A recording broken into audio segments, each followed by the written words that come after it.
Всім привіт! В Берліні осінь. Сьогодні листопад, але погода, в принципі, досить сонячна і чудова. І, як завжди, в осені є дві проблеми. Це зміна, в принципі, клімату, різке похолодання і прихід різного роду вірусів і іншого добра. А ми все ще продовжуємо пити мате. Я вже в попередній серії розказував про те, що в мате можна додавати багато різних речей. Відповідно, у нас сьогодні є аргентинське мате. Правда, воно з Бразилії, зроблено українцями. І в нас є досить така цікава річ. Це порошок тулсі. В дійсності це родич базиліку. Ця рослина дуже популярна в Індії, у різних там храмах, аюрведах і всяких інших просвітлених штуках. Його вже використовують люди десь так років з 5000, але в дійсності це має зміст. Тобто ми говоримо про досить активну речовину. В цій трави дуже багато корисних властивостей. І одна з таких це, в принципі, вона зупиняє запалення, вона досить добре стимулює імунітет.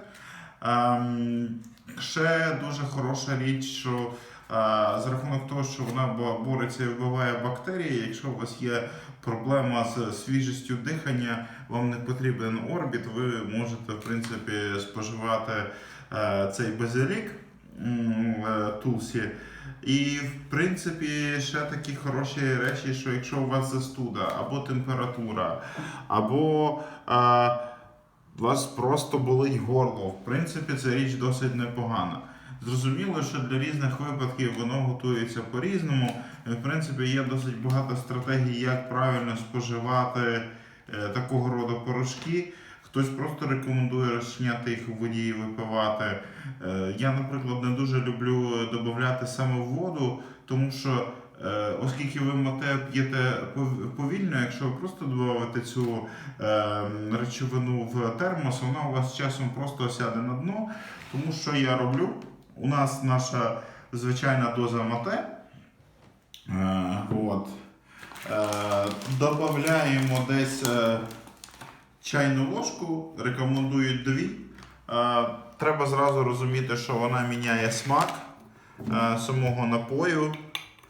Розмішувати я буду трошки більшою, тому що воно міняє смак напою.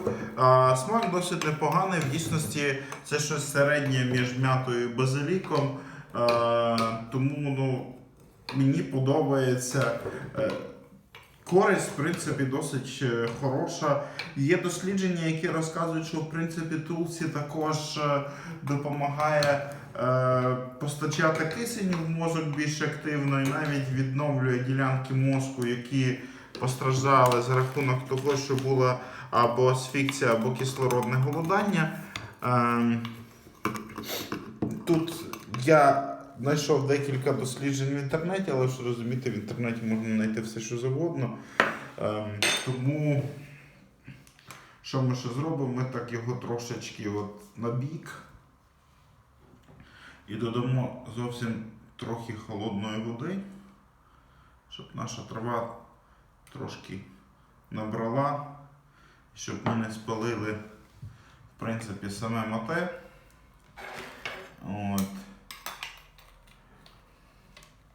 Але в цьому заварнику можна спокійно пити його і так, і ніякої біди в нас не буде. Тут у нас залишилось трошки трави.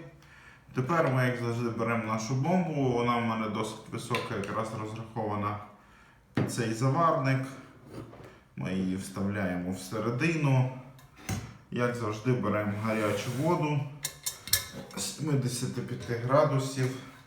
Я якраз недавно розказував у попередньому відео, як зробити воду правильної температури. Заливаємо. Ось.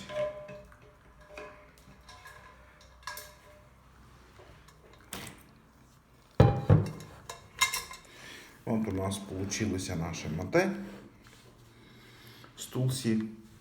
Ми відчуваємо досить прикольний аромат. Всім приємного матепиття.